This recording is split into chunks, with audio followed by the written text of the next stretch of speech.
Hi. Yep, I haven't released a video in a very, very long time, I know. So this is a update video, updates from the underground, number 16.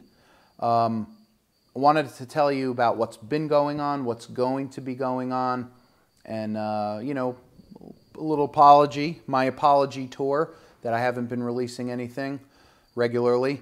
So back in January, February, I got a bunch of orders from my customer, and they basically went on a shelf until I got all of my tools certified. You know, as a new vendor with the company, they required, you know, tool certification, like, you know, like all shops have to do. So that let all the quotes that I was quoting kind of stack up.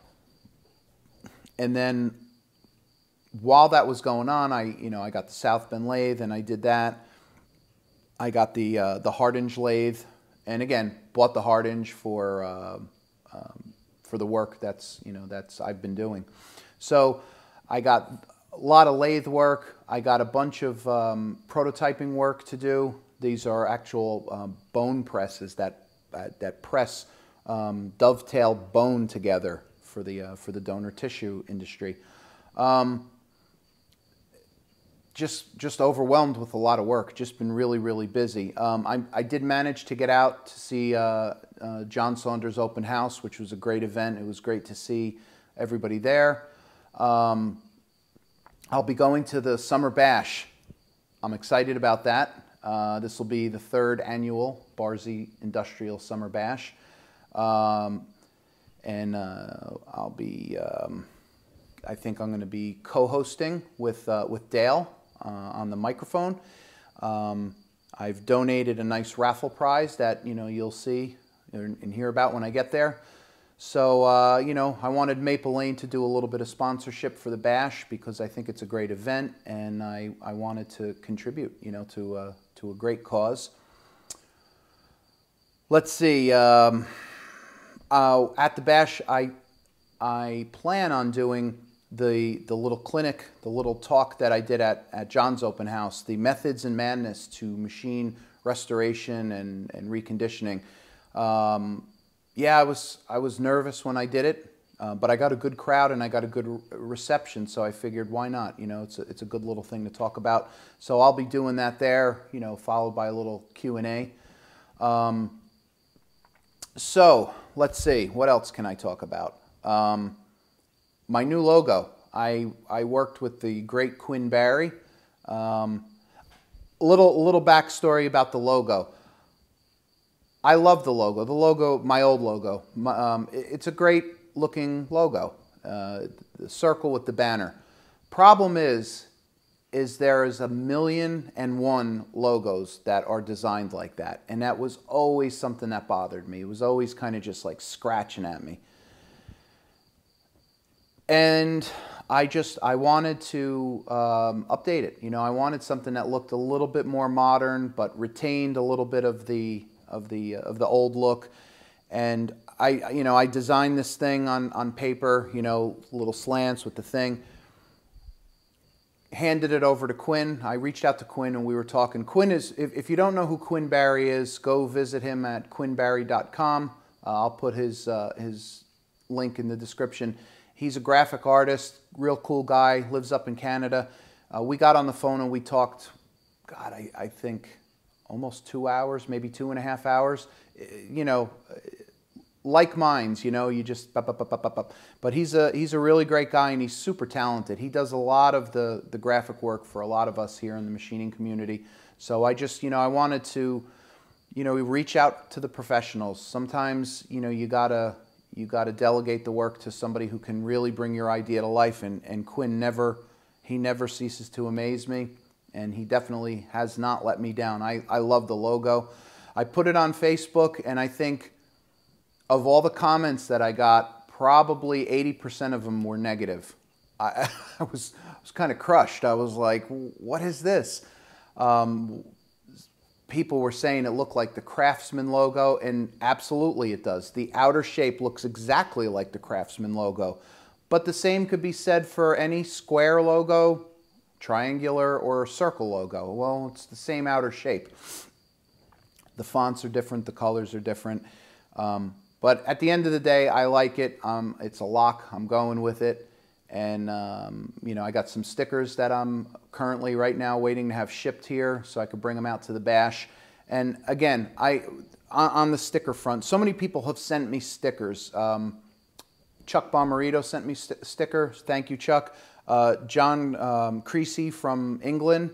He's the owner of YouTube Machinists on Facebook. Man, there's so many pages to keep track of these days.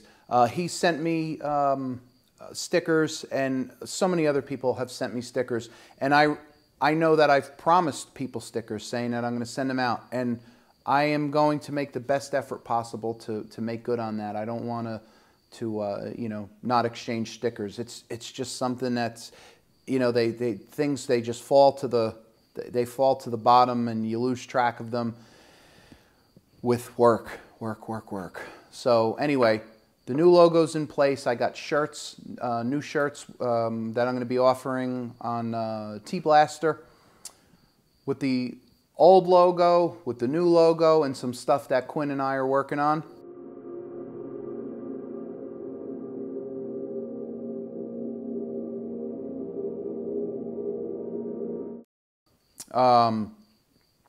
Videos. Let's talk about the videos. I obviously have more videos coming up. One of the things that I'm really happy with is I managed to tap into this camera settings now. I think, you know, looking at the video quality now, it looks pretty good. You know, just touching the focus here and setting the focal points right and setting the white balance. You know, what I'm seeing in the viewfinder and my sample footage looks, to my eye, what the shop looks like here. So, so anyway, some of the lessons learned over the past 6 months about videos and being overwhelmed with work. You know, videos are something that I really enjoy doing. It's my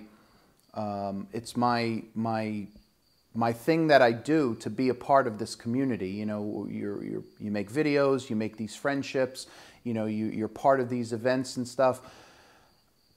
So I've gotten really sidelined by the work that I'm doing, and the videos haven't come out. So basically what I'm trying to say here is the lesson learned here is, you know, instead of letting the work overwhelm you, you got to find a good balance on doing both, because the work's not going to stop. Life's punches are not going to stop coming.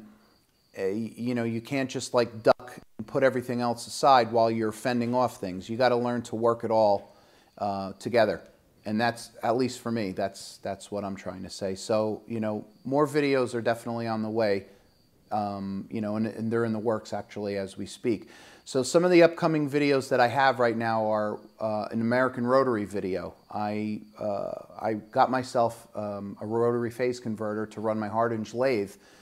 I was talking to Andrew Podaka, the tool miser, and he was the one who told me there's no way you could run your Hardened lathe effectively with a VFD, because if you're going to slam it into reverse or slam it into high and low, you're going to blow up the VFD. So I took his word for that, because obviously he's got a lot of experience with the Hardened turret lathes. So I got myself a rotary phase converter, and I'm going to do a nice video on that. I was fortunate enough to meet up with Chris over at John's open house, and you know, Chris from American Rotary. What a great guy! We connected pretty good, and you know, we got to talking and stuff. And he's a cool guy. I'd love to hang out with him. You know, just, you know, off camera. So he's cool, and I'm looking forward to seeing him at Stan's Bash. So we're going to be doing an American Rotary video. I'm going to be doing a second op with some parts. In fact, let me show you. There's going to be these parts right here. These are little tiny, let's focus in here. These are little tiny parts that I'm making for my customer. And we're going to be doing a second op on them on the Hardened. So I'm going to show how to set it up and kind of go through that and machine an emergency collet to fit that specific custom size.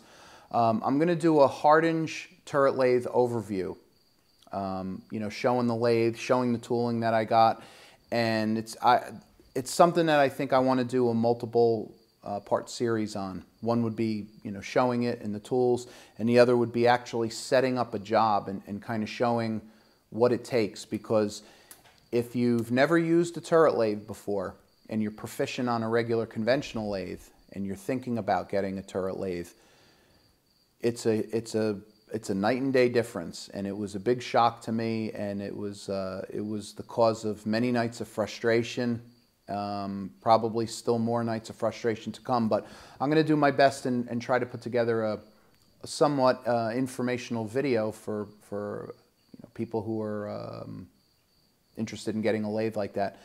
I'm also going to do a surface grinding video where I'm fixing up a set of parallels. Now, the guy by the name of Bill Coleman was talking to me at John's open house, and he asked me if I could grind some Bridgeport Vice parallels for him.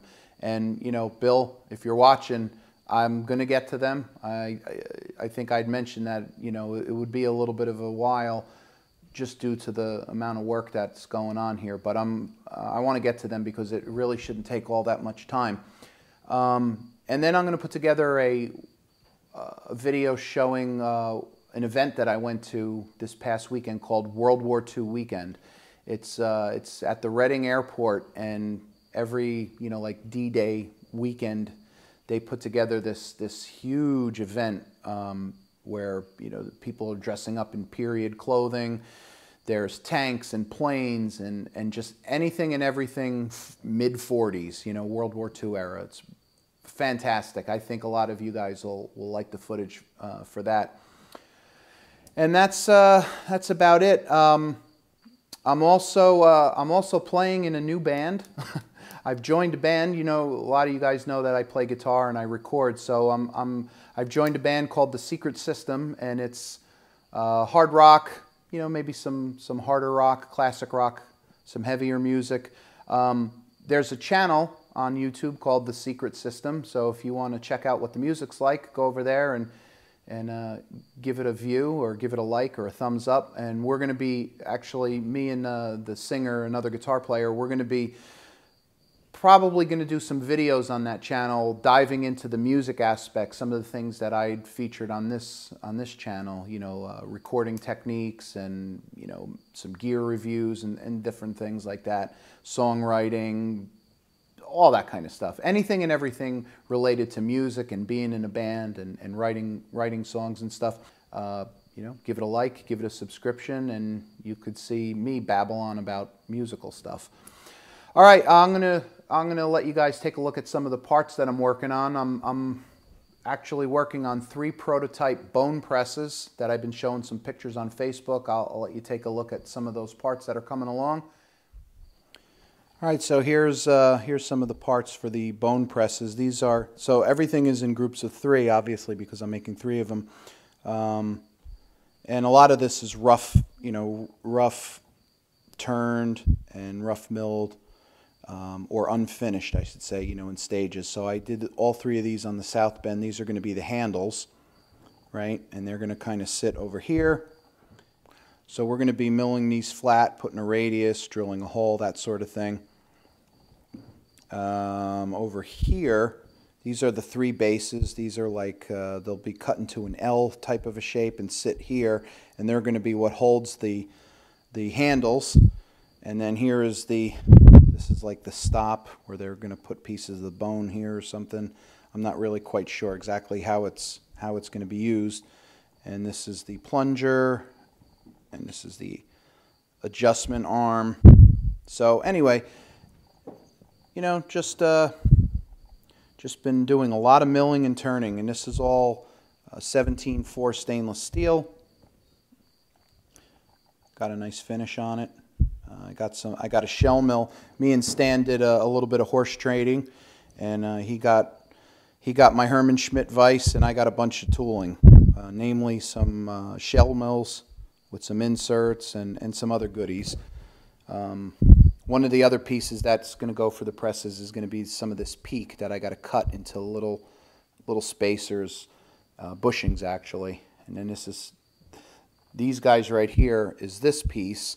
And I might have to make another one of these because this gets screwed into this part. And then what we're going to have to do is we're going to have to push it forward and clock it and then mark where we're going to mill it. So, you know, they're coming along. And there's been a ton more of stuff. Let's show you this job over here. We're making these little stud screws. These were on the turret lathe. These all have to have a slot milled in them for a screwdriver. But, you know, 2 diameters turned down, internal threading.